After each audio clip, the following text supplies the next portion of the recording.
A man with a beard who is large in a car and who has an hour to kill before work because I had to go run errands and everything closed at 9 o'clock. So it's fun.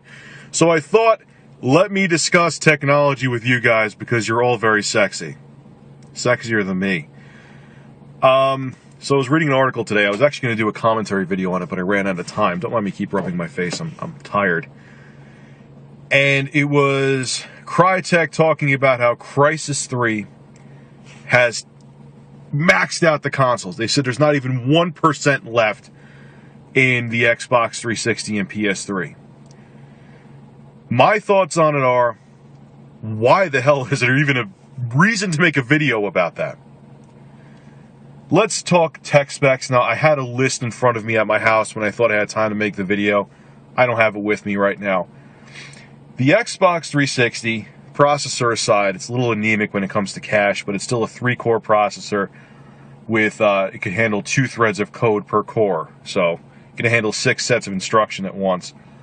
The graphics chip in it is a DirectX 9 graphics chip that's about over 7 years old. I don't remember the exact name of it. Again, I had a list in front of me.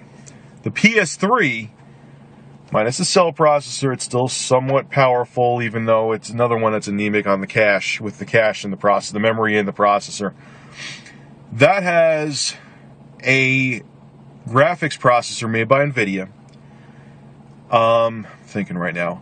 I don't know the exact specs of it, but I know when the PS3 was coming out, they said it was the equivalent of 2 NVIDIA GeForce 6800 Ultras in SLI, and they were boasting about it back in 2005.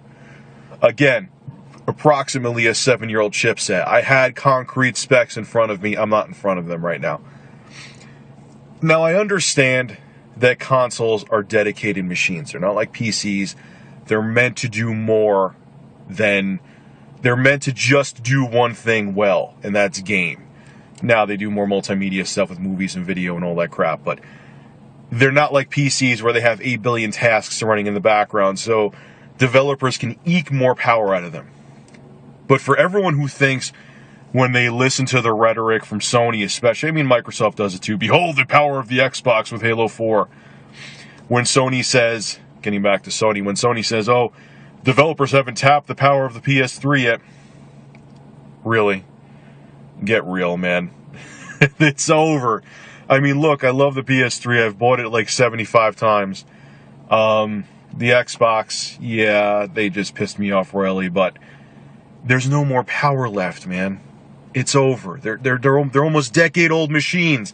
You can't get any more out of them. It's a wrap. Rest in peace. Time for new hardware.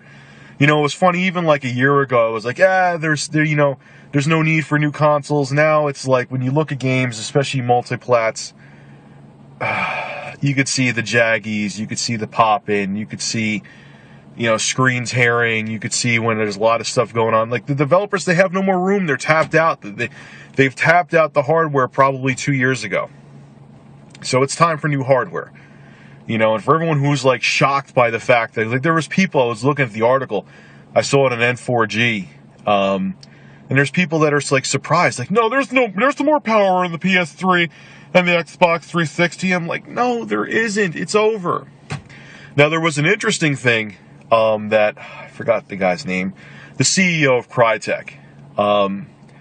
He made a point in that article where he said that next-gen consoles, due to the fact that, which is kind of scary in general, due to the fact that processors and memory are going up in price, he thinks the jump from this generation, he already thought the jump was going to be small, he thinks it's going to be even smaller from the current generation of consoles to the next generation.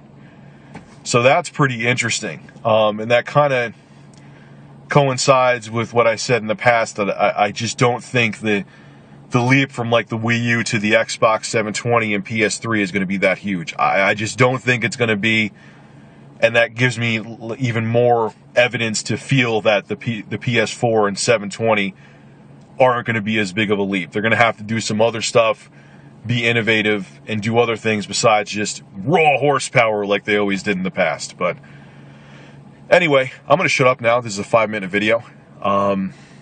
My chin looks large because I have the camera at a weird angle. It's tough to hold. Even when you have a front-facing camera where you can see yourself, it's tough to hold it and look normal. I look like a crackhead right now. But anyway, Richard Review Tech USA. Hope you enjoyed my beard again. And leave your thoughts on this. Do you think that there is more power? There is more they can push out of the old dated hardware of the PS4 and Xbox 720? Or you're like in my camp now, or even a year ago I thought there was more they could get out of the systems, where now I think they can't. I just don't think there's anything else they could do with them. Leave your thoughts below. If you think I'm an idiot, let me know. If you agree with me, let me know. I'm going to sit here and finish my drink and do nothing for 45 minutes before I have to go into work. This is Rich Review Tech USA, signing out. Have a good one.